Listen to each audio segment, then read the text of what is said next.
raadkii shalay Kamboni wixii ka dhacay Kamboni tuuba maanta laga rabo Puntland ay ka dhacday dadka Puntland degan waa kuwii shalay dawladnimada dhisay dhaqan bay leeyihiin beec ma galaan kala tuur ma galayaan jimcaalaha la geenayo jimcaalaha la magacaabaya waa jimcaalii raas Kamboni muxuu kaga bedelay absolutely waxba kaga bedelay reer Puntland whatever la sameeyo ma aqbali doonaan in maanta xamar intii laga soo duulay la ciidan baan idin dhisay tusaale baan siinaya dagaal baa ka socday Daesh lagu hayay dawladda federaalka hal gorado rasaas inay u geysay iska daayay waxay diiday permissionka diyaaradii dhaawac lagu qaadi lahaa in la diro ogolaansho aviation ku siiyo waa kuwa dhaawac qaaday sabab jimcaalo rasaas qaadi iyo goldago baan ka dijinaynaa xabadaan qaadayna they do for what anaga waxay gaareen reer Jubaland askariga markii lala soo hadlo lacagta loo soo diray inuu lacagta account-ka dawladda ku soo celiyo codkiina uu soo diro maanta codadka aan hayay mas'uuliyiinta dawladda ay saraakiisha la soo hadleen hadaan media dhigno dawladnimada oo dhan baa laga tagay Puntland xeerar bay lahayd dhaqan bay lahayd waxaan leeyahay dhaqankiini dib ugu noqon anagana weydiiyay tijaabadan anaga soo marnay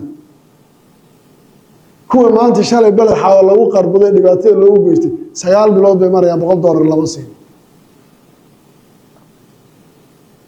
kuwa nala joogana gaadiid ma wataan saksiinay wataan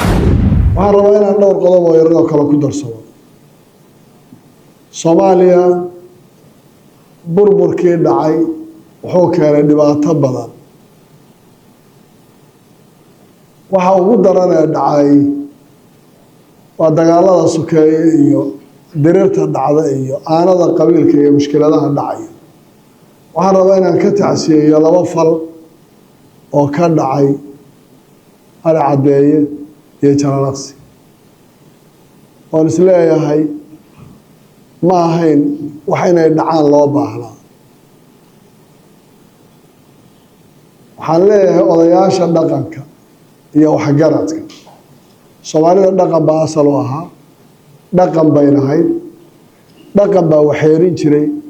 hawshaas in meeshay joogto lagu qabto oo cidda gefka geysatay dariiqii la mari jiray ay marto waana arrin aad iyo aad u fool xun oo laga xumaado kana tacsiyeynayno inay soo noqotana ay dhibaato tahay hubka shalay la hayay maanta oo afarlaan tiradu way sii badatay wixii oo dhanna waxay gashay gacanta sufahada dadka aan mas'uuliyadda qaadi karayn ee sufahada gacantooda maanta hubkii galay taasoo waxay abuuraysaa marka inay mar walba dhacdo maalin walba naxdinteeda iyo mushkiladeeda iska dawladnimada Soomaaliya wali waa aduud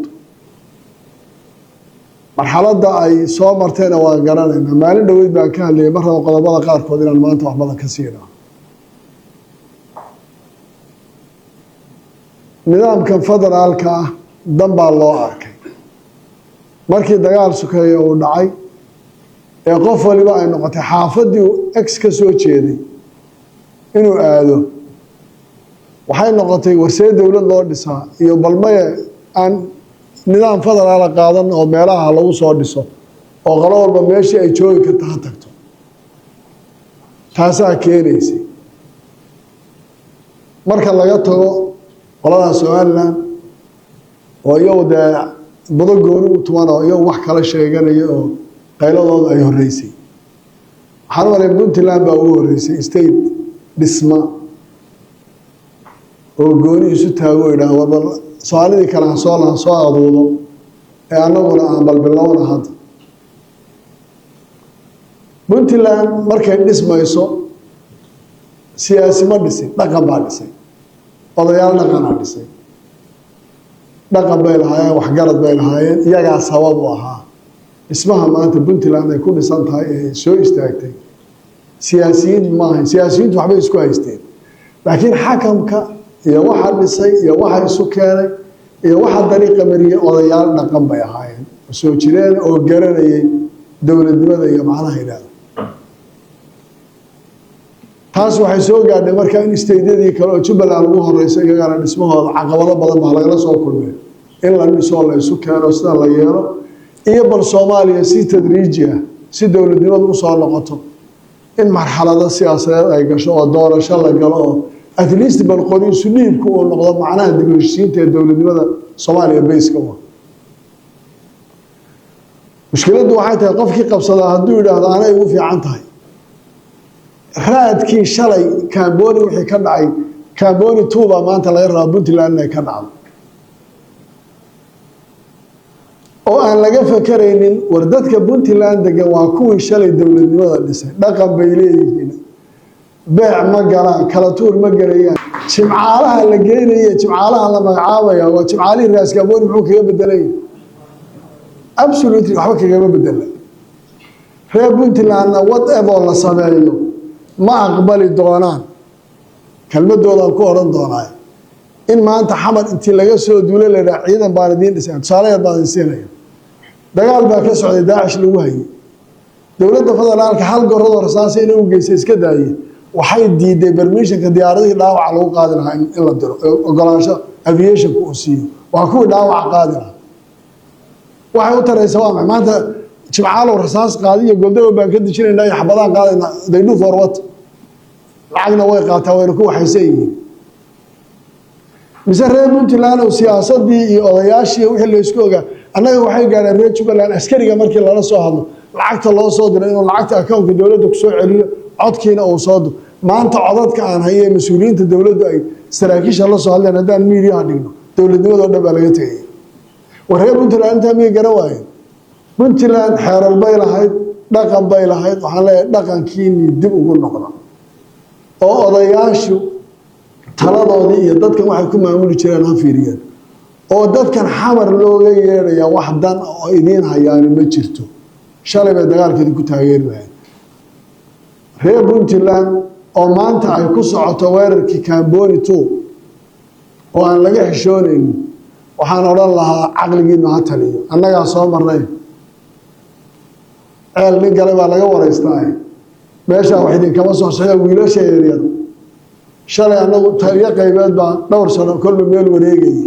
taliya qaybeed oo anagoo waliba ciidan lagu leeyahay oo dhisnay oo qabaa'ilka aanu qaybinay 4.5 oo askarta ay ka wada kooyay wax loo qaban waayo oo joogaan ku dayacmeen kuwa anagoo aan haynay dhisan baa loo yeeray lacag loo soo diray leeyahay soo bax waa inta wax maanta leeyahay ku hay inaad garataan baasara